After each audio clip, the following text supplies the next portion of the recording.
Hey folks, thanks for tuning in.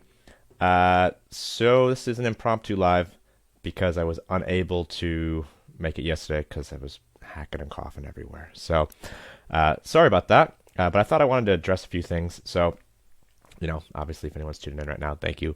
And again, apologies for missing yesterday. First things first. The group's been real active this week. It's been awesome seeing some great recipes and some conversation around our health and fitness and lifestyle. And that's really what it's about. We're about becoming strong for life, which means it has to be based around our life. So if you know anybody else who might fit in, who's looking for that little bit of support and community, invite them. Invite your friends, invite your family. I'd love to see more people who are out there trying to get the most out of life, helping each other out. So let's think about a few things today. So I had a few questions, or I had one big question that I wanted to address from Megan, which she dropped on the post from yesterday. And then I'm going to go over a couple other things. So I actually got here because I wanted to go over this question. Let me see if I can find it real quick. Hey, Tracy's here. Thanks, Tracy. Where did Megan's questions go? Here it is.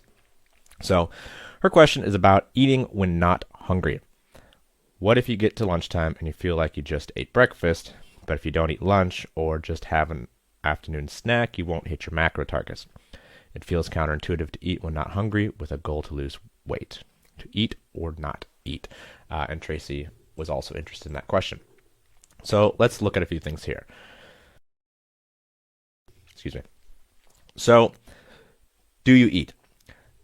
The question here is, what do the rest of your eating habits look like?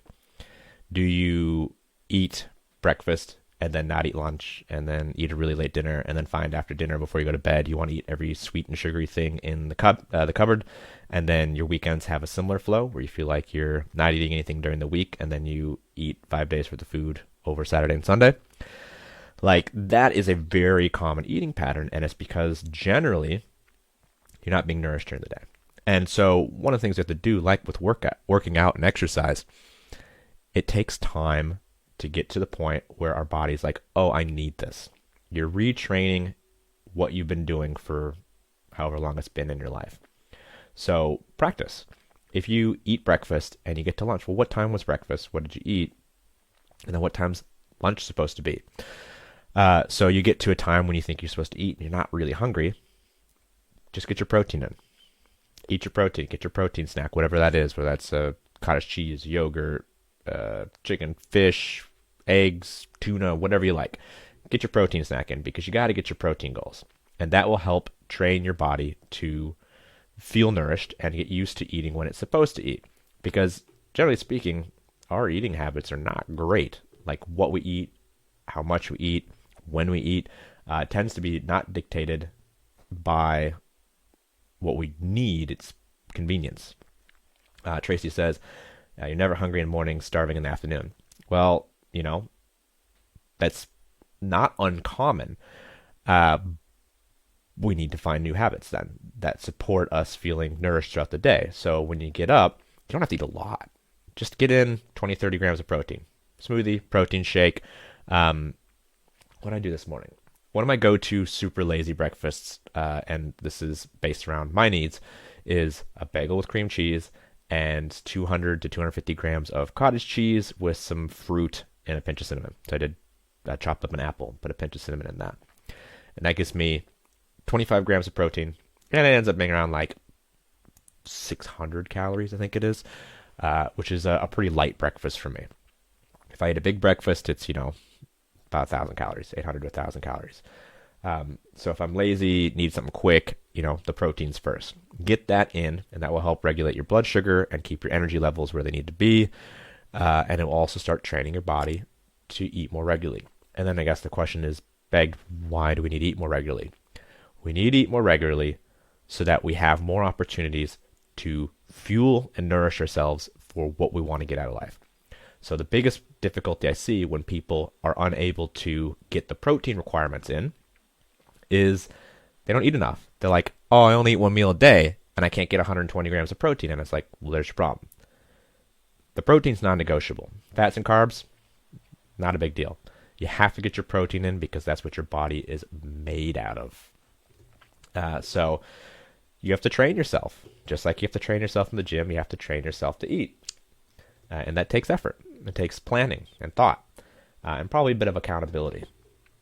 Now, I did have another thing in here. So we got Megan's question, and I hope that helps. And if you have any other questions around that, throw them in this post, and we'll chat about them in the group. I did want to look at. We had a bunch of great recipes in here this week. Abby's lemon cheesecake protein things look awesome. Now, the big conversation started this week was, how do you stay focused and committed to your fitness goals? And that's a hard one. Majority of people are like, I know my why. I know my why, and commitment is an option. It's just what you do. It's like, how committed do you have to be to brush your teeth? Most people do pretty good with that because it's just what they do. Having an accountability buddy or coach is also a good solution. Obviously, that will take a lot of the stress and decision-making fatigue out of the situation. And a few people haven't been able to stay on track. Actually, a fair few people. And so it's like, okay, well, what aren't they doing that the other people are doing? And so understanding your why, deep diving into that, and finding an accountability partner are really key. And some people had some really good comments on how they do stuff. Shani, who is a fellow personal trainer, appreciates the accountability questions like, have you done your workout today? What did you have to eat? And that's a common one I ask clients as well. So, what'd you have for lunch today? And then usually it's on the spot, and I get to see what people are really eating. Tracy is talking about understanding baby steps and just commit to the one little piece. And then when you do that, commit to the next piece. Luckily, we got, Messy Essie, who's totally addicted to the process, which is great. It's actually a rarity, though. A lot of people don't have that innate addiction. We're not all David Goggins. So we have to create systems to keep focused and to stay accountable. Vision boards is one that I've been talking about quite a bit with people, is if you're real visually oriented, create a collage or a picture or whatever you'd like, a statue, but create a vision board, create something that you can look at every day that is a visual representation of what you're working towards, where you want to be at the end of whatever your timeline is. You look at that and you go, that's the focus. A point of focus outside yourself that you can look at each day. And Beck had a cool one that she uses with her voice coach clients, is for consistency, is making sure that each element is enjoyable, accessible, and achievable. So if possible, we want to be enjoying what we do, make it as fun as possible. Accessible, this is one that is a big part of what I do with clients, is taking obstacles out of the way. Having a work training bag packed and in your car when you go to work makes it a lot easier just to go to the gym. You're already set up. Having the list of what you need to accomplish during the day also helps. So, removing as many obstacles so there's less decisions you have to make. And making it achievable, and that's all part of the goal-setting process.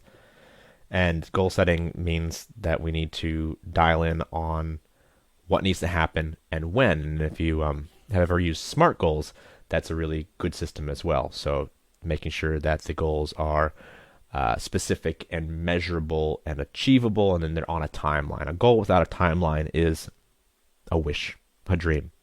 I want to lose 20 kilos. When? There's no timeline. It's never going to be a real thing. Let's see here.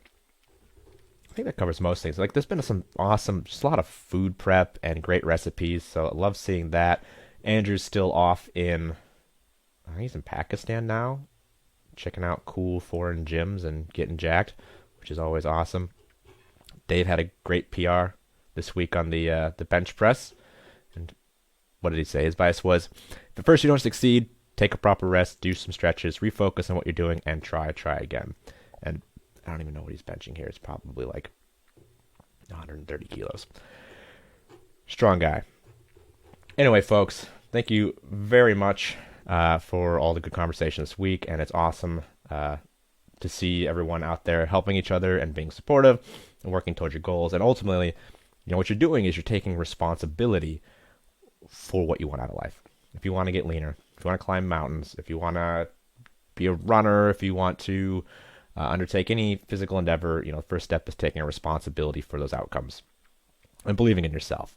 And bringing that into the Become Strong for Life group is how we build that support and community support. So thanks for that.